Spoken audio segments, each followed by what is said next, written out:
The island of Cebu is beautiful, historic, and deeply important to the Philippines, but lately, it's become the center of a viral internet theory.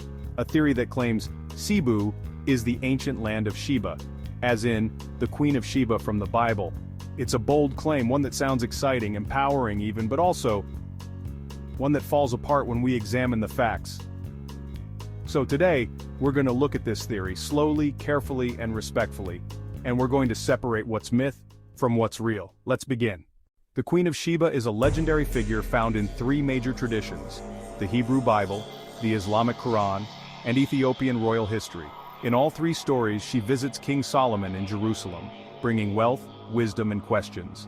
She's a symbol of power, trade, diplomacy, and mystery. But where did she actually come from? Most scholars agree.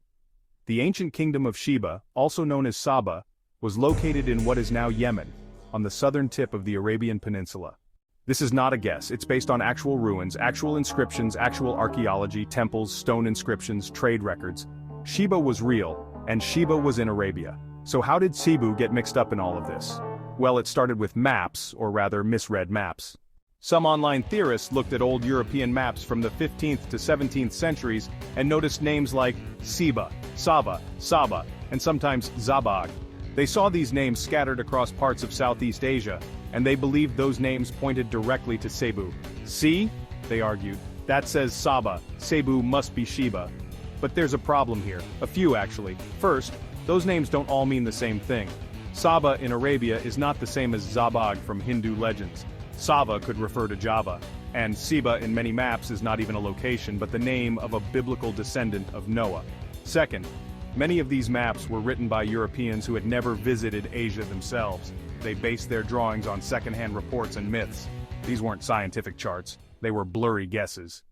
Let's talk linguistics for a moment.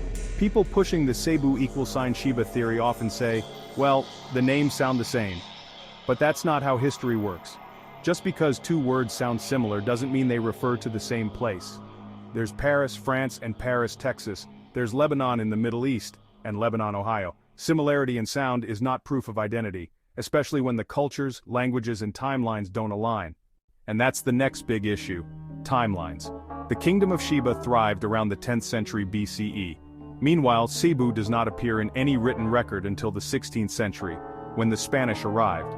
There are no ancient inscriptions mentioning Cebu in connection to Sheba, no ruins of temples, no records of queens, no archaeological evidence. If Cebu were truly the seat of the Queen of Sheba, we'd expect to find something, anything. But we don't. So what does real history tell us about Cebu? Before colonization, Cebu was a thriving port city. It was part of a network of barangays, coastal communities that traded with nearby islands, and occasionally with Chinese and Malay merchants. Its leaders were known as datus, not queens. Its society was based on oral tradition, not stone monuments. Its trade routes were regional, not intercontinental. Cebu's history is rich and powerful in its own right. There's no need to rewrite it. Let's return to those old maps. Yes, some ancient charts mention a place called Zabag, and yes, it's said to be an island somewhere in the east. But Zabag is not Sheba. Zabag is likely a distorted version of Java or Sumatra, or an amalgamation of Southeast Asian lands known vaguely to Middle Eastern traders. And those maps? They were drawn centuries after the fall of Sheba. Claiming they prove Cebu is Sheba is like pointing to a child's crayon sketch of a dinosaur and saying, "This proves Jurassic Park was real." It's not just bad scholarship, it's fantasy. Now let's ask an important question. Why does this myth continue to spread? The answer is understandable, because people want to believe it. It's emotionally satisfying to think that the Philippines was the true center of the ancient world, that Western historians got it wrong, that the Bible was pointing here all along. It feels good to reclaim something lost, to rewrite the past in a way that centers pride and heritage. But false pride built on false claims doesn't uplift, it misleads. The truth is, Filipino history doesn't need biblical connections to be profound. The Philippines was home to mighty warriors, master navigators, skilled goldsmiths, and vibrant trade long before the Spanish arrived. It had its own gods, its own stories, its own victories and losses. Trying to force the Philippines into the pages of another region's mythology does a disservice to its actual greatness. Why replace truth with myth, when the truth is already so rich? Let's also talk about archaeology.